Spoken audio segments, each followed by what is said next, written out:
अस्सलाम वालेकुम। तो दोस्तों, कैसे हैं आप सब? उम्मीद करता हूं आप सब खैरियत से होंगे और जहां भी होंगे खुशहाल होंगे। मेरी भी यही दुआ है कि आप हमेशा खुश रहें।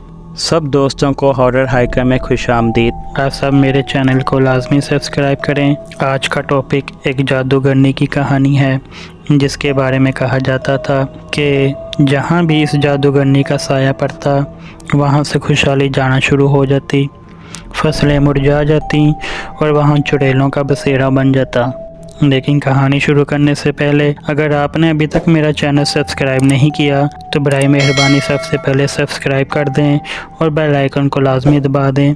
तो चलते हैं कहानी की तरफ। एक कदीम जंगल के गहरे हिस्से में मौजूद एक खौफनाक अफसाना मौजूद था, जिसने वहाँ के मुकामी लोगों को काफ़ी खौफ में मुब्तला कर रखा था। एक जादूगरनी, जिसे लोग एक पुरअसरार चुड़ैल के नाम से भी याद रखते थे, जंगल के इसी हिस्से में रहायश पजीर थी। वहाँ के मुकामी लोगों का कहना था फसलों का मुरझा जाना और दूसरे काफ़ी लोगों का बीमारियों की लपेट में आकर मर जाना, इन सब का ज़िम्मेदार यही जादूगरनी है, जो अपनी जगह पर दूसरी पुरअसरार और गैर हकीकी कुव्वतों के साथ मिलकर काला जादू करती है। और ये भी कहा जाता था कि इसने अपनी नापाक ताकतों के बदले बद किरदार रूहों के साथ मिलकर इस ज़मीन और इसके लोगों पर काला जादू कर दिया है। खौफो हिरास फैल गया था और लोग एहसास कमतरी का भी शिकार हो रहे थे। इस दौरान एक बहादुर और नौजवान खतून आनिया ने इस बदवा को ख़त्म करने और अपने लोगों को इस जादूगरनी से आज़ादी दिलवाने का फ़ैसला किया। आनिया ने इस अफसाने के पीछे छुपे राजों की छानबीन करना शुरू कर दी। अपने अज़म और एक लाइटेंट के साथ वो जंगल के गहरे हिस्से की तरफ निकल पड़ी, जिसकी रहनुमाई सिर्फ चांद की रोशनी की वजह से मुमकिन हो पा रही थी। जैसे ही आनिया इस जादूगरनी की रहाइश के पास पहुंची, हवा ठंडी हो गई और दरख्त हवा में इधर उधर हिलने लगे। दूसरी पुरअसरार गैर हकीकी चुड़ैलों की सरगोशियाँ गूंज उठीं। ऐसा महसूस हो रहा था कि वो चुड़ैलें आनिया को वापस गांव की तरफ जाने का कह रही हैं। आनिया बेखौफ होकर आगे बढ़ने का फ़ैसला करती है।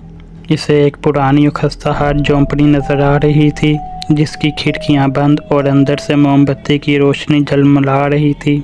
आनिया आगे बढ़ रही थी कि अचानक एक पत्थर से इसकी ठोकर लगी और वो इस झोंपड़ी के करीब आकर गिर गई। ठंडी हवा ने पत्तों को झंझोड़ा और अंधेरे से एक सायादार शख्सियत उभरी।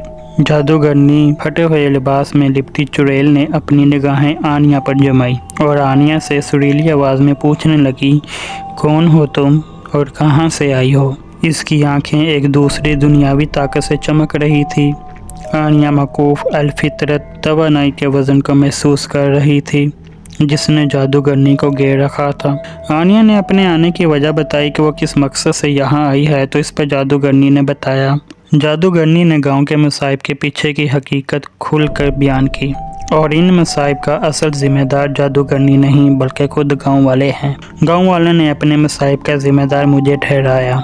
वो अपने खौफ और मायूसी में इन्होंने नादानस्ता तौर पर इन शरपसंद कुव्वतों को आज़ाद करवा दिया। ये सब सुनकर आनिया को बहुत ताज्जुब हुआ। वो सोच में पड़ चुकी थी।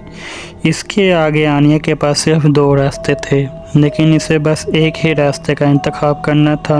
या तो वो इस जादूगरनी को ख़त्म कर देती और गांव वालों को इस बदवा से निजात मिलती, लेकिन जादूगरनी के मुताबिक गांव में इन मसाइब का असर ज़िम्मेदार खुद गांव वाले ही थे। जूं जूं चांद की रोशनी कम होती जा रही थी, आनिया सोच में डूबी जा रही थी। लेकिन इसके बाद जादूगरनी ने आनिया की इस परेशानी को देखते हुए कहा, अगर तुम्हें लगता है कि इन सब मुसाइब का ज़िम्मेदार मैं हूँ, तो मैं अभी ये जगह छोड़ने के लिए तैयार हूँ। अगर मेरे जाने के बाद भी गांव वालों की ये परेशानियाँ ख़त्म ना हुई तो तुम क्या करोगी? ये कहने के बाद वो जादूगरनी वहाँ से चली गई। जादूगरनी की इस बात ने आनिया को काफ़ी परेशान किया। आज कई साल हो गए, लेकिन गांव के मसाइब ख़त्म ना हो पाए। आनिया अपने लोगों की इन परेशानियों को ख़त्म करने के लिए आज भी परअज़म है और जादूगरनी के वो अल्फाज इसके जहन में हमेशा के लिए छप चुके हैं, जो जाते वक्त उस जादूगरनी ने कहे थे। तो भाइयों, अगर आपको मेरी कहानी पसंद आई हो तो लाजमी इसको लाइक कीजिए, मेरे चैनल को सब्सक्राइब कीजिए تب تک کے لیے اللہ حافظ، ملتے ہیں اگلی کہانی کے ساتھ۔ لازمی سبسکرائب کیا کرو، لیکن رات کو خوابوں میں بھوت آئیں گے، یہ میری بات یاد رکھ لینا۔